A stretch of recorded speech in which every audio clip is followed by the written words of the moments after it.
Xavier Abu Eid, a political scientist and former communication advisor to the Palestine Liberation Organization. Javier, good to have you back with us. As we've seen from that report, the United States and their support extends far beyond Donald Trump. Every administration has backed Tel Aviv. And for our viewers who potentially haven't really followed this, not just this conflict, but the years of the Palestinian struggle, why is that support from Washington so entrenched? It deals with several elements, and it's mainly because the U.S. takes Israel-Palestine as a domestic issue. It's not a foreign policy issue. If it was taken as a foreign policy issue, it would have been much easier to deal with, because also under U.S. Constitution, the foreign relations are for the president to deal with. Mm-hmm. But Congress, it's a very powerful Congress, and they condition a lot of things there. The Zionist lobby, particularly AIPAC, is very entrenched in the U.S. Congress. But I also think it's important to understand that a lot of what you see from President Trump now, trying to put some pressure, at least publicly, on Benjamin Netanyahu, deals with changes in public opinion in the U.S., including within his own party. So now you have a significant percentage of the Republican Party that are saying, no, you said America first, not to prioritize Israeli foreign policy goals. And that's important what you've just said, because we're hearing big voices within the Republican Party, even Republican supporters who are taking to social media, who are going on podcasts saying, why are we spending billions of dollars to help a country that is so far away from us? And it's difficult, it would seem, for President Trump to justify that now. And it's not just spending billions of dollars in a country which is far away. It's also spending billions of dollars in a country that's not listening from them. Because if Israel was listening to what several U.S. administrations have been telling them, perhaps we wouldn't be in the situation we are now. Now, the thing is that they, as Menachem Begin, a former Israeli prime minister, used to say, we listen to their advice, but we take their money, not advice, right? So eventually Israel, they got used to do whatever they want with an unprecedented culture of impunity. And now this is backlashing for them within the U.S. And I think it's a very interesting process. Let's remember that not all people supporting President Trump come from the same ideological camp. For example, now you have several people that are conservative Christians, not Christian Zionists, conservative Catholics, for example. They are very concerned about the attacks Israel is conducting against the Christian presence in Jerusalem, against the Christian churches in Gaza. They have been campaigning over this issue. So, in other words, many of the slogans that were presented in the U.S. before on why to support Israel are actually falling apart as we see what's going on in Gaza. And when people talk about the increased isolation then that Israel is now feeling, and it could be that isolation they're even feeling from within the United States, from a base that has traditionally supported them, but also U.S. allies and Israeli allies, particularly in the Western world.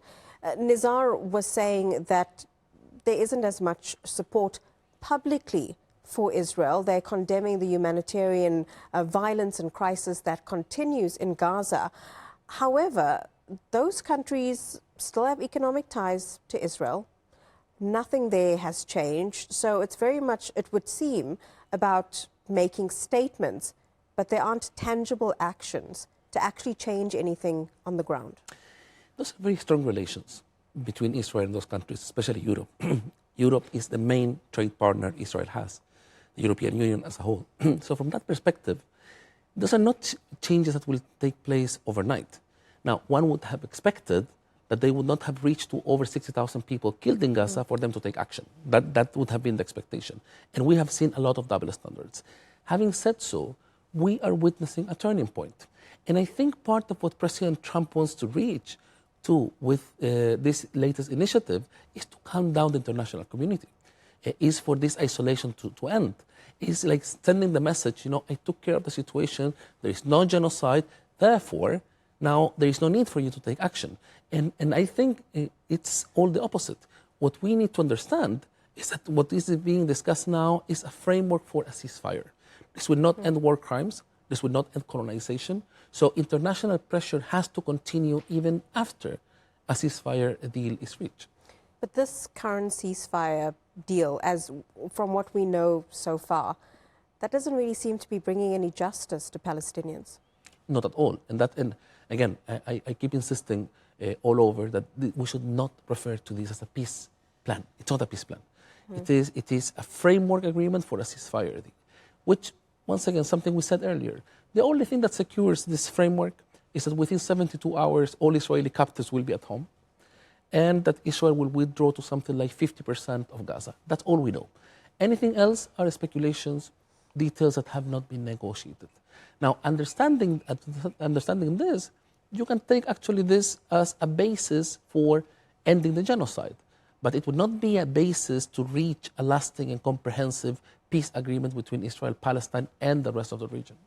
And when it comes to the rest of the region, since this war started, how has their role changed, possibly? You spoke about the U.S. influence, of course, with Western allies, but of course there is so much U.S. influence within the Middle East and among Muslim-majority countries. That's a very important point. But I think so far, there is a lot of criticism on the role of Arab countries. I would also say that they took a very strong position against the plans to ethnically cleanse Gaza. And I think that now that President Trump is saying that no Palestinian will be expelled from Gaza, it's a response to this very strong campaign by countries like Jordan, like Egypt, like Saudi Arabia, like Qatar, that they were very keen on making clear that Arabs were not going to back something like this. Now, eventually, the main difference, I think, now is the fact that Israel, effectively, I'm talking purely in diplomatic terms, they humiliated every Arab country that had normalized relations with them. So the Abraham Accords, as a concept, came under a huge question mark. So, for example, a country like Saudi Arabia, which is a huge country in the region, why would they be inclined to normalize relations with Israel if Israel, within a month after normalizing, could be engaged on another genocide? That's why they have tied much more the possibility of establishing relations with Israel to having a clear political horizon, ending the Israeli occupation, which is the key to have a two-state solution. But there is no trust, it would seem, among almost anyone besides long-standing allies. And when it comes to a two-state solution, so many analysts have said that is so far gone right now. There has to be another option. What you are saying, it's the first point about there is no trust. I think it's a major point. Who could trust Netanyahu? No, his governing coalition, they don't trust Netanyahu. Let alone Palestinians and the rest of the Arab world. That's why it's important to understand what will be the role of the third parties in all of this. Because Israel is clearly going to pay a price at this stage. Now, which price they are going to pay is something, up until now, it's difficult to understand. Now, regarding a two-state solution, it's about choices. If people really believe in a two-state solution, we need to end Israeli occupation. That's it. There is no two-state solution with Israeli settlements. There is no two-state solution with a colonial enterprise. Now, if Israel commits to end this, of course you can talk about a two-state solution.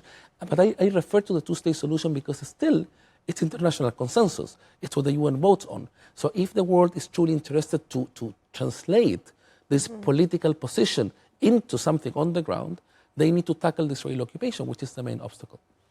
And which has yet to be tackled completely. Xavier Abu Eid, great to get your take as always. Thank you very much. Thank you.